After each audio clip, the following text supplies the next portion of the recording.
Bonjour Christian Bobin. Bonjour. Et merci de venir nous présenter La Nuit du cœur, votre nouveau livre paru chez Gallimard. Vous faites le récit depuis une nuit passée à Conques du désir d'écrire une lettre d'amour. Avec ce livre, qu'êtes-vous allé chercher à Conques et qu'y avez-vous trouvé ?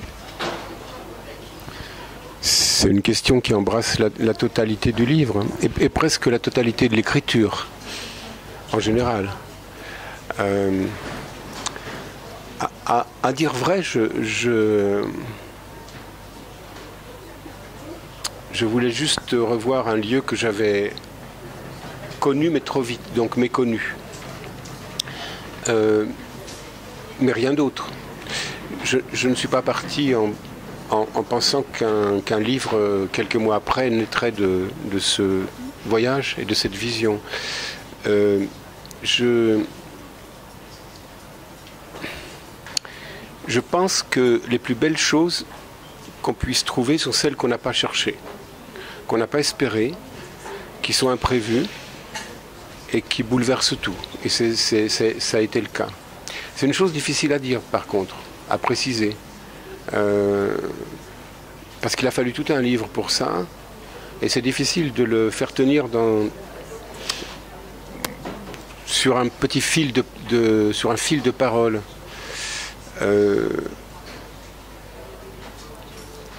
Si vous voulez, j'ai été à l'envers d'aujourd'hui. Pour mieux comprendre aujourd'hui, je suis allé à l'envers d'aujourd'hui. Enfin, j'ai pas fait ça mais au bout du compte, ça me permet de mieux comprendre nous-mêmes notre vie d'aujourd'hui. Notre vie hasardeuse d'aujourd'hui et un peu blessée.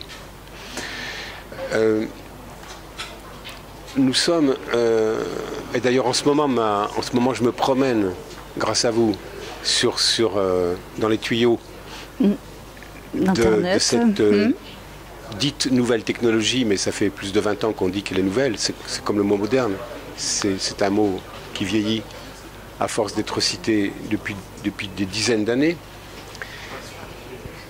Moi je n'ai pas Internet. Cela dit, je sais ce que c'est. Et je crois savoir qu'il y a ce qu'on appelle un moteur de recherche qui vous donne, avant même que vous ayez fini votre demande, qui vous donne la réponse. C'est très bien, sauf que cette manière d'être dans la vie, cette logique qui rentre dans l'humain petit à petit, oublie une chose, c'est que le plus beau, c'est en marge. Le plus beau se trouve d'aventure. Et ne correspond pas à ce pour quoi on était parti en chemin, ne correspond pas à ce qu'on cherchait. Et ce livre, c'est ça. Il est venu d'aventure, il m'a surpris moi-même, et rentré de l'abbatiale de Conques, pendant une semaine, je n'ai pas écrit, puis tout d'un coup, j'ai écrit, et ça a été tous les jours, pendant 4 mois. À raison de 2 ou 3 chapitres par jour. Ça m'était dicté. Et tout ça est absolument sans méthode, sans idée préconçue, sans note.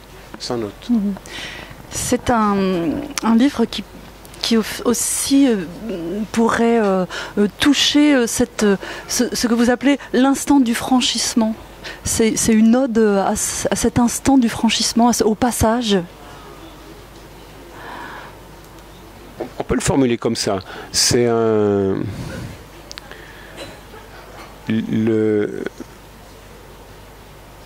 Je ne peux pas séparer l'écriture de la vision.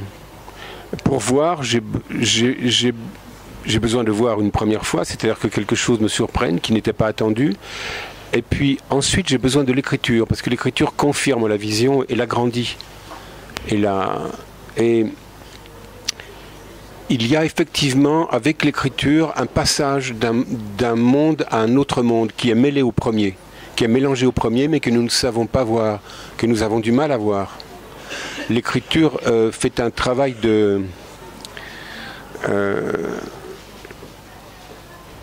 c'est une sorte de petite femme de ménage, tout en lumière.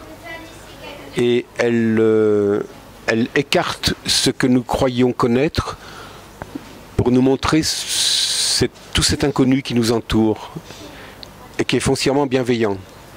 Il y a un autre monde, mais dans le monde, il n'est pas ailleurs. Il est sous nos yeux, mais nos yeux sont fermés. Et le travail de l'écriture, c'est de les ouvrir. On peut appeler ça un passage. Le passage d'une vie ensommeillée, parfois fausse, malheureuse et ne connaissant pas son malheur, à une vie tout d'un coup ouverte, légère, aérienne et peut-être heureuse. Donc il est question d'écrire une lettre d'amour, et peut-être avec votre texte on peut se poser la question cette question de quelle matière est fait l'amour, et puis peut-être aussi, je me suis demandé en vous lisant, mais à qui s'adresse-t-elle cette lettre d'amour?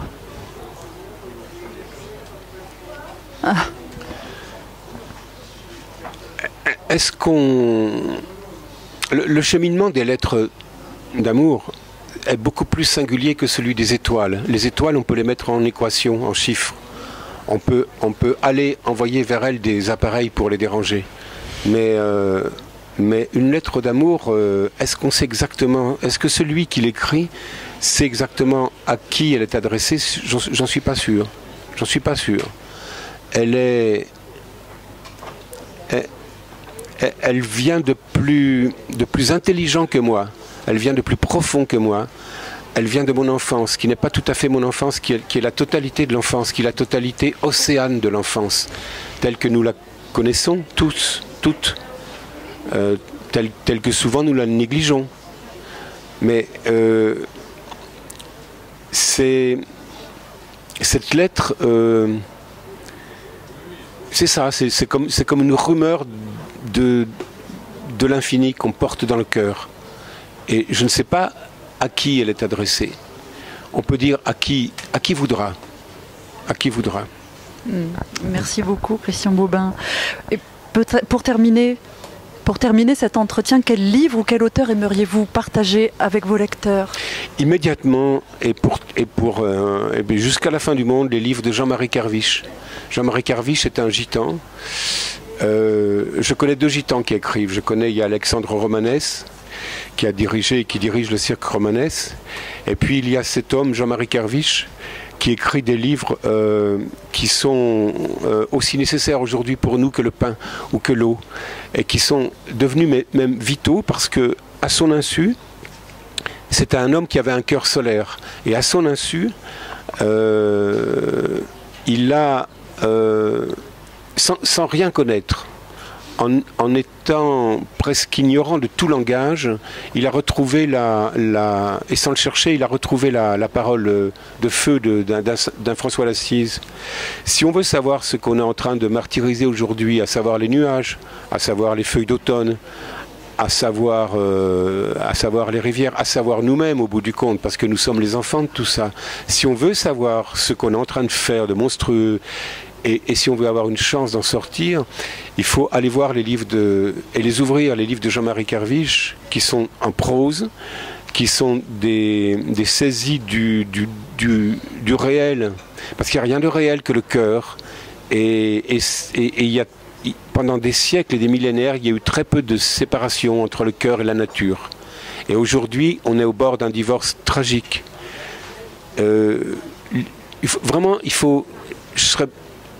Plutôt que mon livre, il faut lire L'Ange qui boite de Jean-Marie Kerviche. Et puis aussi l'Évangile du Gitan et le livre errant. L'Ange qui boite, il est autant qu'il fait, et les deux autres livres, l'Évangile du Gitan et le livre errant, se trouvent au Mercure de France. Merci beaucoup, Christian Bobin. Merci.